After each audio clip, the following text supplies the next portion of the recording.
na siya. Ang palamunin dito sa bahay. Nay, wag ngayon please. Alam mo, bilib din ako sa'yo eh. Wala na nga tayong makain, nagpabuntis ka pa. Buti pa yung anak ni Rosa, pag-aaral ay natupag. Nakakawalang gana! Yan, umalis ka. Diyan ka magaling. Kasalanan mo to! Sinira mo yung future ko! Ate, please, tigilan mo yan. Walang kasalanan yung bata. Hindi! Dahil dito, galit sa akin si nanay! Kaya dapat mawala na to! Ate, wag! Ate! Anak, kain ka na oh. Nay, Sorry anak ha sa mga sinabi ko. Hayaan mo, babawi ako sa'yo ha. thank you, Nay. Nay, sumasakit tiyan ko. Nay. Oo, yung pinag-usapan natin ha. Hihintayin ko ng mga anak tong babaeng to. Pag nabigay ko na yung bata, ibigay mo na agad yung pera sa akin ha. Balak ibenta ni nanay yung anak ko. O anak, okay ka lang? Walang iya ka, Nay! Ang sama mo! Akala ko, totoong nagbago ka na. Pera pa rin pala yung nasa utak mo. Abay, bakit? Wala ka nang pakinabang dito. At least yung anak mo, mapapakinabangan ko. Wala ka namang papakain dyan eh. Napakasama mo! Lalayas na ako sa impyernong to! Sige, lumayas ka. Sino tinakot mo? Tignan natin kung saan ka pupulutin. Hello, Bes. Hello, Bes! Kilala mo ba si Edward? Oo, Bes. Siya yung ama ng dinadala ko. Mayaman pala sila, Bes. Gusto kanyang makita kasi gusto niyang panagutan yung baby mo. Talaga? Oo, Bes! Ito na yun, Bes. Bes, hindi mo na kailangan magtiis na nanay mo. Hindi pwedeng anak ko lang ang makikinabang sa yaman ng lalaking yun. Dapat ako din. Kyle, anak, uuwi yung mga kapatid mo. Talaga, Nay. Tagal kong hinintay ito. Grabe. Akala ko nakalimutan na nila tayo kasi successful na sila eh. Miss ko na sila. Tagal na din nung last na pumunta sila dito. O sige na anak, hintayin mo sila sa labas ha. Maghahanda lang ako ng kakainin natin mamaya. Uy, Kyle, balita ko, uuwi yung mga kapatid mo ah. Opo, tita. Paano niyo po nalaman? Basta! Siguro proud yung nanay mo kasi successful yung mga anak niya, no? Oo naman, tita. Nagbunga lahat ng paghihirap ni nanay sa kanila. Deserve niyo yan. Malapit nyo nang malaman ng totoo. Walang sikretong hindi nabubunyag. Pasok na po ako, tita. Sige.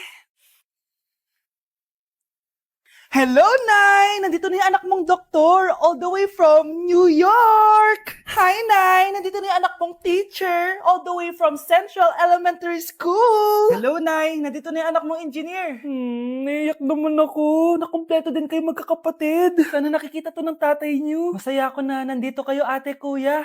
Sana maging successful din ako na kagaya niyo. O siya na, kumain na kayo ha. Galing pa kayo sa malalayo eh. Wow naman, Mare! Bigatin na yung mga anak mo. Saya-saya!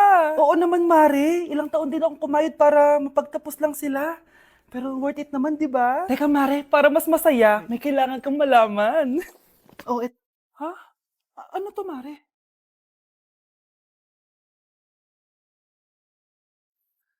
Nay, bakit po? Mga sinungaling kayo? Paano niyo nagawa sa akin to, ha?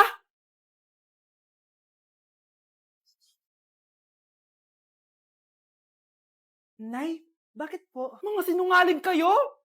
Paano niyo nagawa sa akin to, ha? Nay, anong sinasabi mo? Hindi namin maintindihan. Ikaw, Scarlett. Sabi mo doktor ka, di ba? Bakit katulong ang trabaho mo sa New York, ha? Nay, Ikaw, Brianna. Teacher ka, di ba? Bakit nakita ka nilang nasa bar at sumasayaw-sayaw ka pa? Ikaw, Michael. Akala ko may engineer na ako. Ngayon pala, nangi-scam ka lang ng tao! Bakit niyo tinago sa akin to, ha? Nay, hindi kasi ako nakapasa bilang nurse sa New York. Sabi nila, mas magaling kasi talaga si Brianna compare sa akin. Kaya rumakit muna ako bilang katulong para makapag-aral ulit. Oo, Nay. Sumasayaw ako sa bar. Pero di ko binibenta ang katawan ko. Kinilangan ko lang yung pera para makagraduate na ako bilang teacher. Ayoko na kasi manghingi sa'yo eh. Ang baba kasi ng sweldo ng engineer, Nay, kaya humanap ako ng paraan para kumita ng pera. Alam ko mali ang pagiging scammer pero yun ang bumuhay sa akin, Nay. Mga anak! Sana sinabi niyo sa akin. Pamilya tayo dito, diba? Magtutulungan tayo. Bakit tinago niyo sa akin? Natakot kasi kami, Nay, na baka ma-disappoint ka namin. Alam kasi namin yung paghihirap mo. Mapag-aral lang kami. Anak ko kayo. Gagawin ko lahat para sa inyo. Sa tingin niyo ba hindi ko kayo tatanggapin, ha? Kaya itigil niyo na yung mga ginagawa niyo. Lalo ka na, Miguel! Opo, Nay. Sama-sama tayong bumangon. Nay, sorry. Wow, ang sweet naman. Isa ka pa. Gusto mo talaga masira itong pamilya namin, no? Lumayas ka dito, pamilyang peke! Ano? Palibhasa, di ka mahal ng pamilya mo. Mga ate, kuya, proud pa rin kami sa inyo. Mga anak, simula ngayon, sama-sama na tayo ha. Walang iwanan at walang magtatago, ha? Promise? Promise, Nay. Hindi na kami magtatago.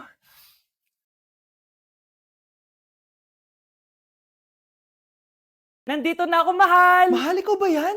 Akala ko ba bukas ka pa uuwi? Siyempre, gusto kita i-surprise, mahal. Ito naman, puro ka surprise. Wait. Si tatay ba yun? Tara ate, silipin natin. Ang dami na nagbago sa bahay natin, mahal. Si tatay nga! Yay! Nandito na si tatay! Mga anak, namiss ko kayo! Namiss ka din namin, tay. Huwag ka nang babalik sa abroad, ah. Hindi ko na kayo iiwan, mga anak. Yes! Di na babalik si tatay sa abroad! Oh, ito. May regalo pala ako sa'yo, Scarlett. Wow! Ano kaya laman neto? Eto naman, gumastos ka pa. Hayaan mo na, mahal. Ngayon lang ako nakabawi sa mga anak ko. Meron din ba ako regalo, tay? Siyempre naman, ikaw pa ba makakalimutan ko, Brianna? Oh, ito. Yay! May regalo din ako! Oh, matulog na kayo, ah. Kami naman ang tatay mo yung magbabanding. Sige po, Nay, matutulog na kami.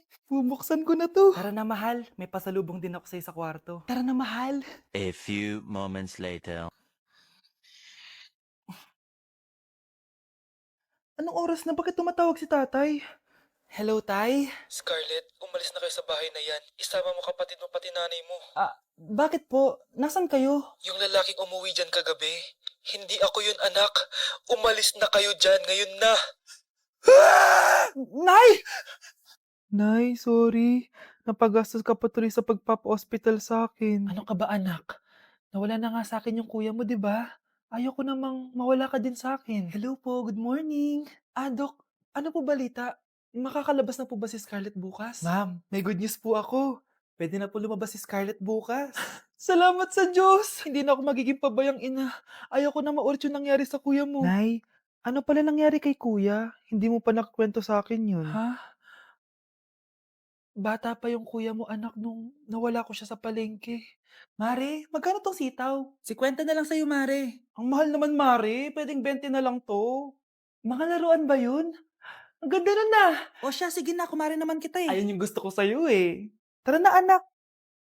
Anak? Anong lugar na to? Nasaan yung batang yun? Nasaan na si nanay? Nay! Anak! Ate, may nakita po kayong bata dito? Ay, wala po akong nakita eh. Nasaan na ba yun? Anak! Simula noon, hindi ko na nakita yung kuya mo, Scarlett. Hanggang sa may pumuntang pulis sa bahay natin.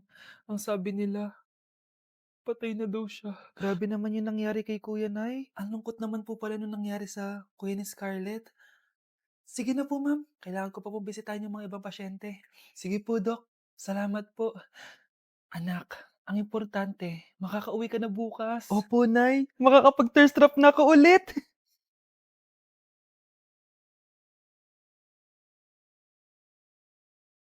Anak, tara na, uwi na tayo. Nay, may pinapabigay pala si Doc sa'yo. Oh, ano naman kaya to?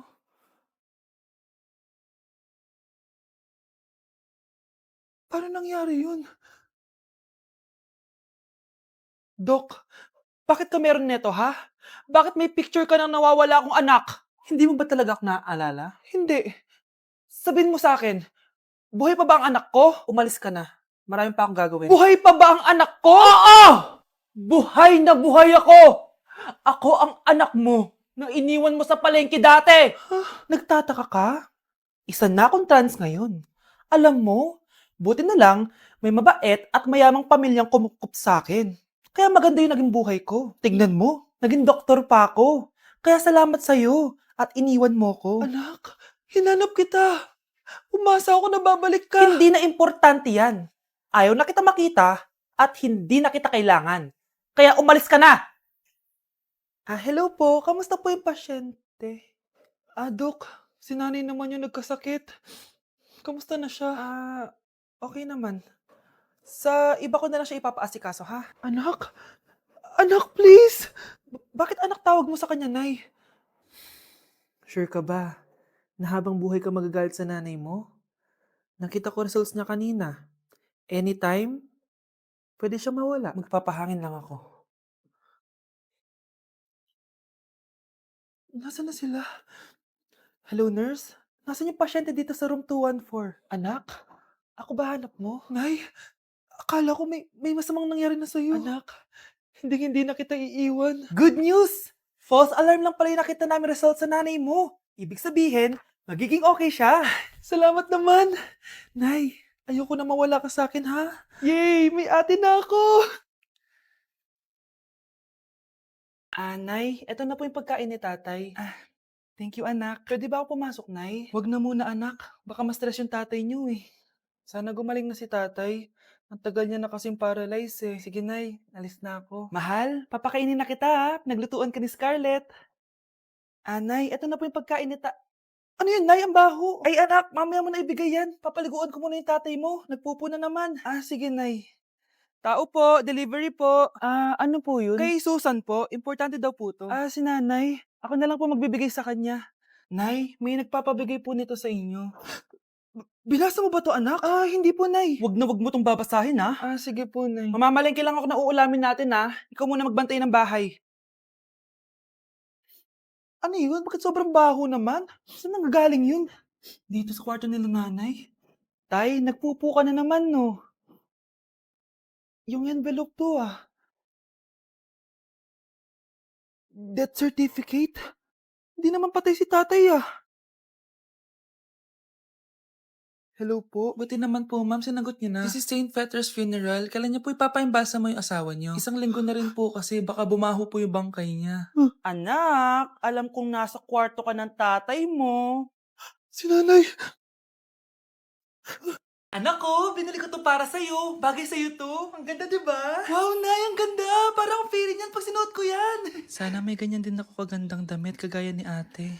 Ayan, marunong ka na magdilig, anak. Ang dali lang pala nito, Nay. I love you, anak. Mahal din kita, Nay. Sana may ganyan din kaming banding ni nanay. Nagugutom na ako. Nay, may ulam pa? Ay, sorry anak. Kinain na kasi ng ate mo yung ulam eh. Sige, Nay. Di na po pala ako gutom. Sana pinagtitira din ako ni nanay ng ulam. Alam mo, Bes, favorite talaga ng nanay ko yung ate ko. Feel ko tuloy, ampun lang ako. Bes, what if hanapin mo yung birth certificate mo? Malay mo, ampun ka lang talaga. Saan yung birth certificate ko?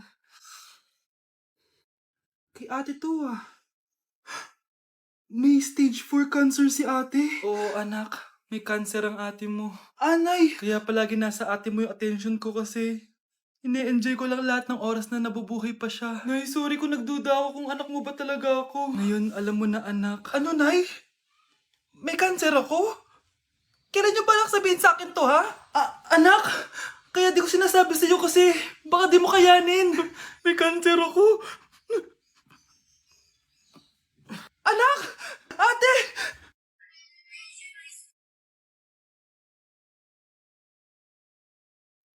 Utot na pinasok sa rep, tumigas.